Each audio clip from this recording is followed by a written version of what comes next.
All right, Andrew, at the end of the day, is there any thought that players, the union, and owners can get together and find some middle ground? Because at the end of the day, they're not one another's opponents. The president has created this massive chaos for all of them.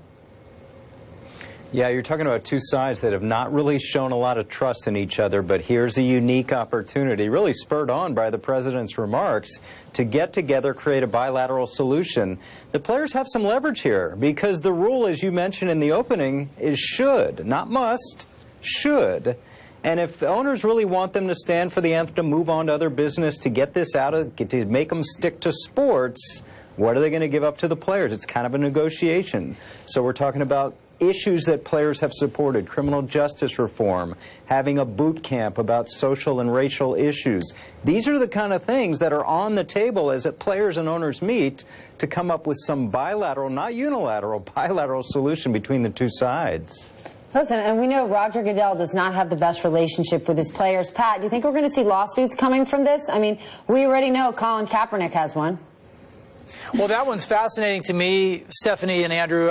Again, that's going to be very interesting to see where it goes with Kaepernick. I don't think you're going to see lawsuits beyond that. As it relates to Kaepernick's case, very interesting. He's trying to sue for collusion. I think it's going to be very difficult to prove that there has been explicit agreements between owners, even though I think most of us believe that there has been some kind of tacit collusion behind the scenes. But does there have to be collusion? And I'm not saying it's good or it's bad, but could these owners simply say, I don't want to touch this, it's too complicated? Not that that's fair to Kaepernick. Andrew? I think that's happened. I think teams look at Kaepernick about more than his football ability. I think that's pretty obvious. But as Pat said, as you understand, it's not collusion to say we'd rather go with this guy, we'd rather go with that guy, we don't want to deal with the extra attention he's bringing. Probably the wrong form is a collusion suit unless there's some smoking gun of concerted action between the teams. But it's clear, I'll just say this, when we talk about a solution coming out of the meeting today, the genesis of that, the genesis of whatever reform happens is Colin Kaepernick. So I think we have to give credit where credit's due. He has started this whole discussion, and all the back and forth might end up with some positive today.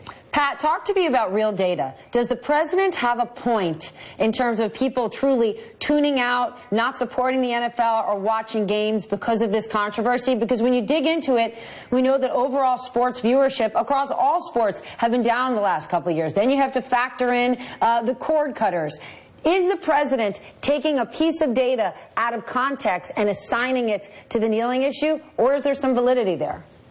I think he is taking some data out of context, because something that's been talked about, there's numerous articles, Stephanie, out there online that have addressed the cord-cutting factor. The Nielsen ratings don't take account for those people that are watching these sporting events through streaming rights, through Twitter, through other streaming alternatives. They just don't have the data, the ability through Nielsen to capture that. So that's my concern, is I do think that it's being slanted because the demographics of fans today are watching and consuming sports differently.